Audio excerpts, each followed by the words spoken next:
Hello everybody, this is Pounding Rocks Truck Shop. This is my 86 Nissan 720 two-wheel drive King Cab.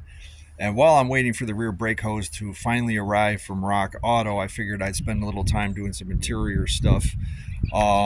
Today I just finished up doing the leather steering wheel wrap.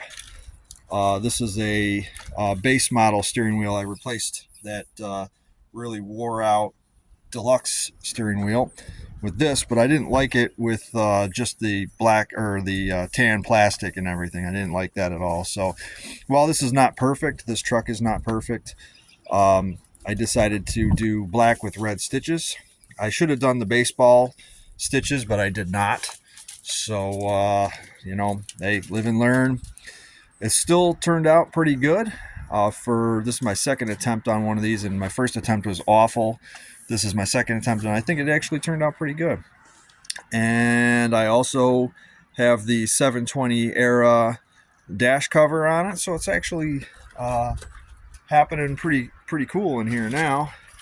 I guess next would be my Navajo seat covers that I've been eyeballing. I'd like to pick up a set of those, but before I do, I got to get a headrest for the passenger seat. For some reason, this truck didn't come with one, and there's one on the driver's side, and I can't do the low back seats. I just can't. That's just not me. I don't want people staring at the back of my head. So if anybody knows where I don't even care what color it is, because I'm putting seat covers on it anyways. But if anyone knows where I can get a seat headrest for a passenger seat on one of these, shoot me a comment, and we'll talk. So other things we got going on here underneath the truck. Sorry, I got the sniffles. It's still a little chilly out here right now. We're getting there. We're up on ramps. She's red, but she's not like in bad shape. You can see I have the rear brake hose disconnected and just kind of hanging there. That's the piece I'm waiting for. It's not blown, but I figured I'm gonna have everything, copper nickel back here. Might as well put a new hose and just be done with it and not even worry about it.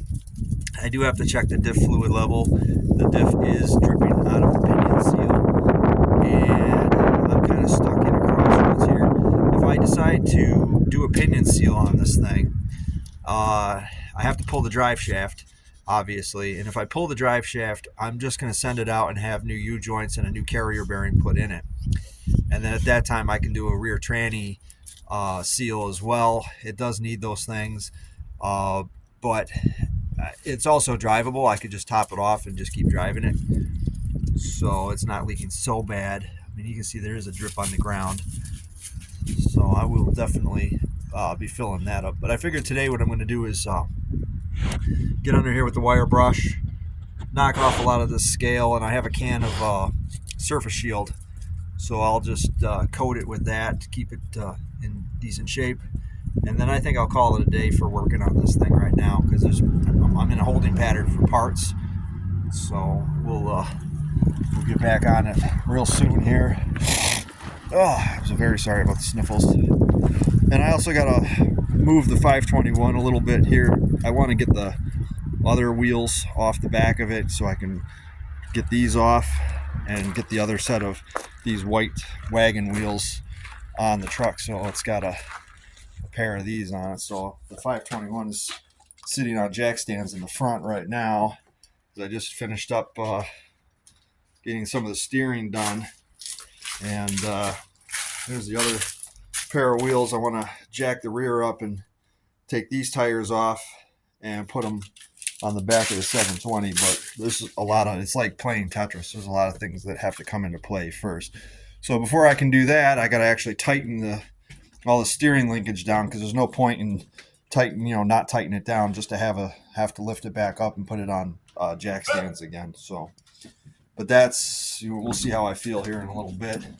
I'm just proud of myself that I was able to get this done in here. This is a nice step. I was hoping it was a little bit thicker material just for comfort, but for what I paid for it, what's the company name here? Paperwork right here. Might not be able to. Belarus. The Belarus from Amazon. So that's a Belarus steering wheel. I love the way they talk to you in the instructions. You know, this is funny. Back in the day, we would be like cautious of people's feelings, but now it's like we just don't care. So it's like, where is it? Tight is right. However, it is suggested not to pull it like a madman. And there it is. It says baseball stitch. I should have done the baseball stitch is what I should have done. I would have looked a little bit nicer, but hey, whatever. It says thick gloves are highly recommended. Scissors, just basically of that. It says they did an analysis. 73%, 73. That's pretty exact. Of customers prefer the baseball stitch, which is clean and tight.